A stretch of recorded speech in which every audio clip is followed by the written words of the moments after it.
Up until 20 years ago, when you were buying a car, you had to decide four-wheel drive or other car. The other car could be sports, family, estate or whatever, but never the two actually mixed. Then in the late 1970s, some bright spark at Land Rover thought, I know what, I'm going to put two more doors on the Range Rover, I'm going to put some wood inside, some carpets, and see if I can sell it to the landed gentry. Sell it as a bit more of a luxury car. The idea took off and the sport utility was born. They had such a success with it that soon after they followed it with the Discovery, another great seller. The markets continued to grow and now we have Jeeps and very many other types, including the RAV4 by Toyota, and you name it. The latest is the four-wheel drive Ford Explorer. Fresh from the States, as you probably guessed by the styling, but what a fabulous car. It's chunky, it's unique, it attracts lots of attention, and it's loaded with goodies for just £26,000. But what's it like on the road? Let's go and see.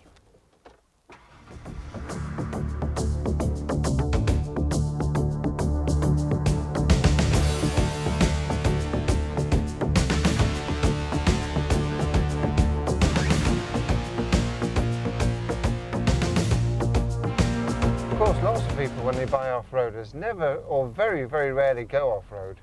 But you wanted to see what this car was really like off-road, and I'm pleased to say it's very impressive. It's got three levels. There's an auto where most of the time it's in rear-wheel drive and just takes over front-wheel drive when it needs it. There's 4x4 high and there's also 4x4 low. I've used all three during this exercise and I'm pleased to say they all work extremely well. It never once actually felt like we were going to get bogged down, and we've been through some pretty rough stuff. I like it. It's great fun off-roading. Basically, the only drawback is finding anywhere where you can't go, really. We've been through mud, we've been through grass, we've been through everything that you wouldn't normally dare take a car. And it just says, you know, where's the rough stuff?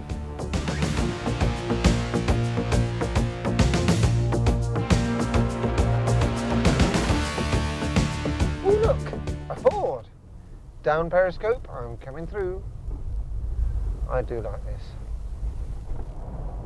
But back on the tarmac, back on New Forest roads, where most cars spend most of the time, this car is at home. It doesn't feel like an agricultural tractor. It feels smooth, sophisticated and at home. The smooth Ford V6 4-litre engine pumps out 203 brake horsepower. It's silky, it's effortless and it's fun. Built for the American market, this car is equipped with virtually everything. Americans demand it, and it's nice to see it coming as standard on this car. Everything from the electronic compass, electric seat movers, cruise control, air conditioning, they're all here as standard.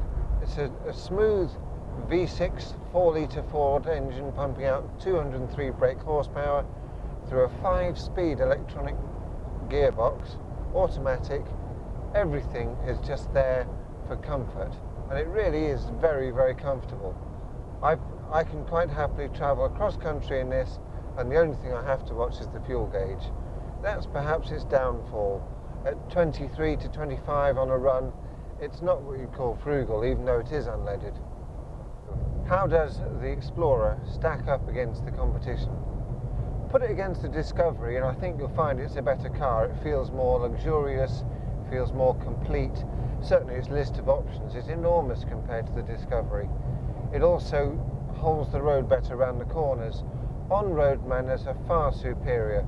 It goes around corners like a car instead of like a Discovery, which very much rolls from side to side. It might hold the road, but it doesn't feel like it's going to. This certainly does.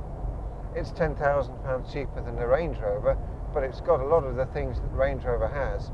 It hasn't got the wood and the leather admitted, but it's got all the other specifications as standard, and some things that the Range Rover doesn't even have. I like it a lot, and I like the rounded styling. It feels very modern, very up to date. It's a lovely car to drive, on road and off. It's quite capable of enormous speeds as well. For a big, heavy vehicle, this will cruise at 106 miles an hour, and it's quite happy doing things that really you shouldn't do. Well, not on public roads anyway.